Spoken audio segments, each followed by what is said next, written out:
Em nome do Pai, e do Filho, e do Espírito Santo. Amém. O nosso estudo orante da Palavra de Deus no dia de hoje é da Carta de São Paulo aos Coríntios, no capítulo 5. Primeira Carta de São Paulo aos Coríntios, capítulo 5. Esse capítulo 5, pelo menos no início, ele pode parecer um pouco duro e contundente para nós, mas a gente vai entender o contexto cultural em que é aquela comunidade de Coríntios, quando estudamos lá no início. Tá? Vamos ver que é uma comunidade onde está presente numa sociedade muito corrompida pelos maus costumes, pela decadência moral, uma cidade marítima, portuária, uma grande cidade, como a gente já constatou-se que é em muitas das nossas grandes cidades também nos dias de hoje. Acontece que muitos daqueles que tinham vida errada se converteram à fé cristã. Mas muitas conversões, muitas vezes, elas acontecem da pessoa abraçar a Deus, mas ela não se converter da sua vida moral errada. Ou acontece dela se converter, mas depois ela voltar a viver ou viver pela primeira vez, ou sei lá, né? A decadência moral, a decadência ou a queda numa vida errada. Aqui está se falando de uma luxúria. Luxúria é todos aqueles pecados que envolvem a imoralidade no campo da sexualidade, mas aqui especialmente um tipo de fornicação e adultério num tom um pouco mais grave e pesado, porque está se tratando de há entre vós quem vive, e não é um caso não, mas há casos entre vós em quem vive com a mulher de seu pai. Então, o homem é viúvo, se casou, não é necessariamente a mãe dele, mas a mulher do seu pai. E São Paulo diz, inclusive, que um caso desse, muitas vezes não se encontra, nem mesmo entre os pagãos, aqueles que não conhecem a fé. Paulo não está se escandalizando aqui com esse acontecimento, porque fraquezas de todas as ordens e maneiras acontecem.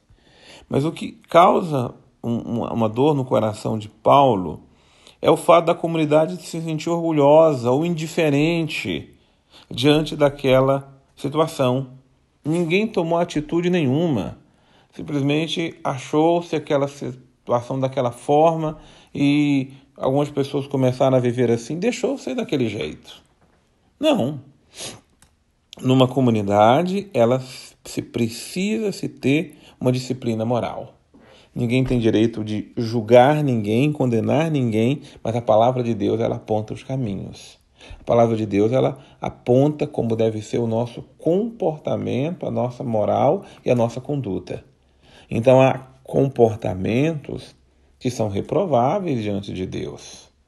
Eu penso que a gente não pense que certos comportamentos que são inadequados, eles simplesmente, diante daquela atitude de que tudo devemos tolerar, não, óbvio que não.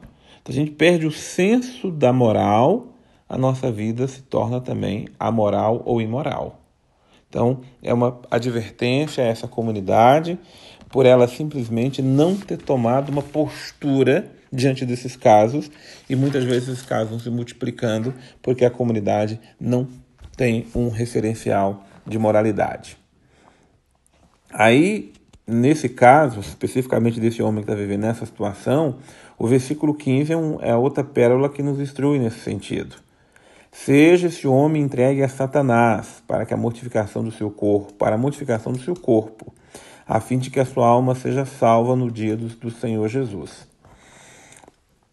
É uma forma de afastar o irmão da comunidade, uma primeira forma talvez de descomunhão que nós tenhamos conhecimento, o que Paulo chama atenção.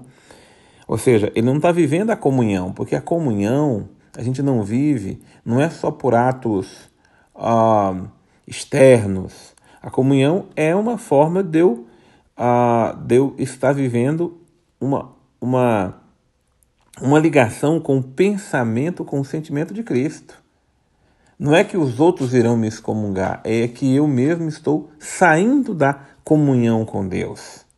Quando eu não vivo a minha união mística com o Senhor, e aqui não é somente referente à minha vida de oração, que é fundamental, mas aos meus comportamentos, às minhas atitudes. Se eu quero viver uma vida de conduta errada, eu mesmo estou me tirando da comunhão, eu mesmo estou me excluindo, né, daquilo que é a comunidade. A comunidade, veja bem, não é somente uma união de membros, de pessoas que estão ali reunidas para celebrar a missa, para um determinado grupo. A comunidade na verdade, a união das almas com aquele que é o Senhor da nossa vida. É a nossa união na terra com aquilo que somos no céu. É a união de nós que procuramos viver na vida a vontade de Deus, seja feita a vossa vontade aqui na terra como é feita no céu. Se no céu a vontade de Deus é plena, porque ali o seu reino se estabelece, e eu não quero viver a vontade de Deus, ou seja, eu quero viver a vontade das minhas vontades, e muitas vezes as vontades estão direcionadas para o caminho errado, eu estou me excluindo da comunhão com Deus. Eu posso dizer que as pessoas não têm poder de me excomungar. A igreja ela tem o poder de me mostrar o caminho do que é errado, do que é certo. E se eu quero viver uma vida que é errada, eu mesmo estou me excluindo da graça. Então, por isso que muitas vezes, quando a gente se afasta da comunidade ou se afasta da comunhão com Deus, é para se tomar ciência de o quanto o amor de Deus foi ferido. E a expressão entregue a Satanás pode parecer muito dura no primeiro momento, mas é o modo de eu mortificar a minha carne para que eu encontre o caminho da salvação. O que me faz perder o caminho da salvação não é me afastar de Deus. O que me faz perder a salvação é eu estar em Deus e não enxergar a verdade. É mais duro, é muito mais duro. É viver uma cegueira e não conseguir enxergar a verdade de Deus como ela é. É viver uma vida obscura. Ou eu não viver na transparência diante da presença do Senhor. Um terceiro ponto, aí já parte para uma outra luz muito importante que a comunidade não pode deixar de perder de vista, é o que diz a partir do versículo 6. Não sabeis que um pouco de fermento leveda a massa inteira? Por isso, purificai-vos do velho fermento, para que sejais massa nova, porque sois pães ázimos, porquanto Cristo, nossa Páscoa, foi imolado. Celebremos, pois, a festa da Páscoa, não com o fermento velho, nem com o fermento da malícia, da corrupção, mas com os pães ázimos, não fermentados com os pães não fermentados de pureza e de verdade. Então, veja bem, o ponto-chave é este, o exemplo da Páscoa, porque os pães que se usam na celebração eucarística são pães ázimos, significa que são pães sem fermento. Cristo, que é a nossa Páscoa, ele é o pão puro, nele não há mácula, nele não há pecado, ele é um homem novo. E nós só seremos homens novos quando também nos purificarmos do fermento da maldade. A maldade de todas as espécies e maneiras corrompendo a nossa alma, o nosso coração, os nossos sentimentos, a nossa vontade. E é preciso passar, então, por esse processo de purificação. O que estraga uma vida familiar, uma vida em comunidade, não é as fraquezas dos membros, a minha fraqueza, as fraquezas de cada um de nós. É a gente insistir em viver no velho fermento. O que é o velho fermento? Primeiro, o fermento que nós adquirimos do mundo. Nós tivemos ou temos muitas vezes o pé no mundo, o coração no mundo, e ali nós nos deixamos estragar. Se estragar com a mentalidade mundana, se estragar com a linguagem mundana. gente vê que muitas vezes o modo de falar, por exemplo, ser grosso com o outro, falar palavrão, falar palavras pesadas, ser rancoroso, e é uma forma, é um fermento mundano. Falar sempre de forma ressentida, magoada, mas a forma maliciosa, a maldade que há muitas vezes, o jogo de palavras, de interesse, enfim, a malícia está presente no mundo em que vivemos. E muitas vezes, cuidado, essa malícia está sendo levada para dentro das coisas de Deus. Chama a atenção de todos aqueles que fazem nosso estudo da palavra, estudo orante. Não deixe que nossos grupos de estudo da palavra sejam usados com segundas intenções. Muito cuidado. Cuidado para conversas que podem nascer de conversas particulares. Não deixemos desviar, porque o fermento do mal entra nas relações, muitas vezes, que parecem serem ingênuas e depois parte para outro sentido e para outra direção. Não se deixar levar, porque nós não podemos ser ingênuos. Nós temos que buscar pureza, mas ingenuidade nós não somos mais. Nós crescemos e há um sentimento de malícia e de maldade no mundo. Então, eu estou chamando a atenção disso porque em muitas situações de grupos de igreja, de grupos de oração, de comunidades e assim por diante, às vezes o fermento da maldade se faz presente, ele cresce, leveda a massa e estraga aquilo que é a graça de Deus. Por isso, é preciso a purificação. E todos nós precisamos ser purificados pela graça que vem do Senhor. E me chama a atenção, a partir do versículo 9, quando Paulo vai se referir para não ter familiaridade com os impúdicos, com os impuros, com os imorais, com os indecentes, mas ele vai dizer, olha, eu não estou me referindo de modo absoluto, não, porque existem impuros aí no mundo, avarentos, ladrões e tal, mas neste caso, devereis sair deste mundo. Mas eu quis dizer, ou seja, até meio irônico, porque se a gente for se relacionar só com quem é puro, a gente não vai ter relação com ninguém vai na padaria, ninguém vai pegar ônibus, ninguém chama alguém para trabalhar, nós não vamos trabalhar junto com ninguém, então vai começar a viver um certo puritanismo, e São Paulo não fala de puritanismo, fala de purificação, é diferente. Mas agora, eu chamo a atenção com a comunicação com aqueles que são chamados de irmãos.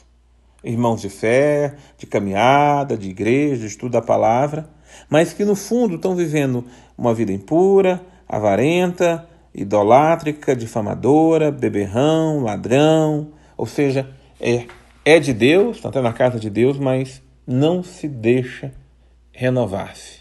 Vive na casa de Deus, mas não se trata de fraquezas, se trata de corrupção, é diferente. O que é fraqueza? São inclinações negativas que nós temos, que uma vez ali eu posso até cair, mas eu me levanto. O que é corrupção? É quando eu começo a fazer o que é errado e transformo o que é errado como se fosse coisa certa, ou me torno indiferente. E aí tem que ter cuidado, porque a comunidade é feita de pessoas fracas, e aí não há problema. Pessoas pecadoras, cada um de nós somos. Mas o problema é quando se forma comunidade de pessoas corruptas. Vivemos num mundo que fala tanto de corrupção, e o que é corrupção senão a alma que está corrompida ou conformada em viver uma vida errada e não se deixa corrigir? Ora, você sabe que tal prática ela não é correta, se corrija dela. Não queira transformar o que é errado em certo. Quando eu quero transformar o que é errado em certo, eu estou simplesmente me corrompendo. Ou não estou só corrompendo, eu estou corrompido, e muitas vezes a corrupção é difícil de se libertar dela, porque nos tornamos cegos e incapazes de enxergar o mal que está em nós. Até enxergamos o mal nos outros problemas, mas eu não vou ao cerne da questão.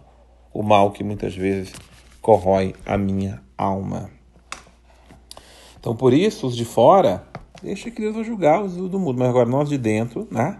Nós que servimos o Senhor, preciso sempre que nos corrijamos.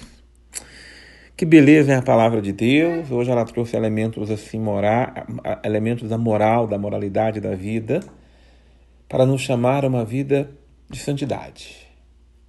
Que nos deixemos nos levedar, ou melhor, nos deixemos purificar para que a massa de Deus em nós, o fermento na massa que eu preciso ser, seja um fermento puro, seja um fermento santificado pela graça do Senhor.